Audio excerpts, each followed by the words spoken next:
ससुरवो में जाई हमारे के चहबू।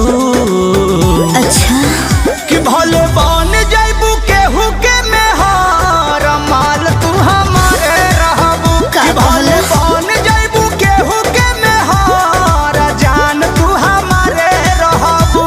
का बुझलू? बुझाता।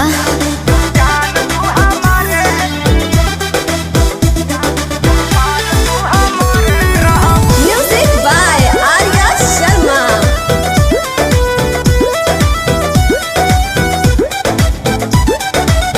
छूटिया दतिया बीते लगी रतिया पिया जिया हमरो जुड़ई है हो।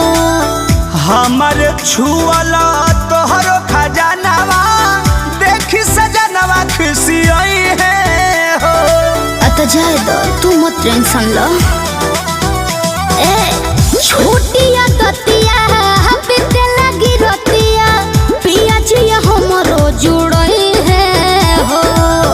हमारे छुअला तोहरो खजानावा देखी सजनवा खुशियाई है हो। दिल दुखाई तो फिर हमरे से कहबू।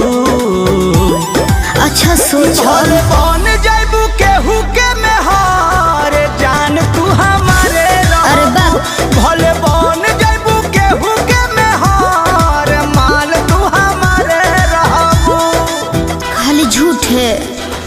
माल तू हमारे जान तू हमारे रहबू।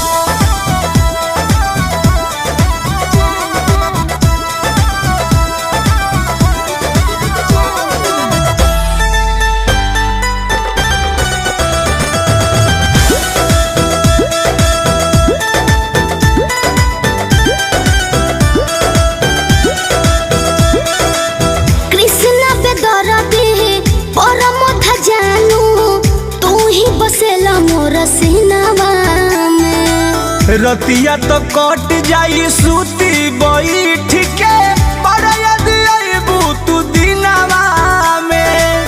अरे तो का करी। ए हो कृष्णा पे दरदी परम था जानू तू ही बसेला मोर सीनावा में। रतिया तो कट जाई सूती बैठ के पर यदि अइबू तू दिनवा में। हम डहकबो एने ओने डालडा डहबू। अरे तो का करबो।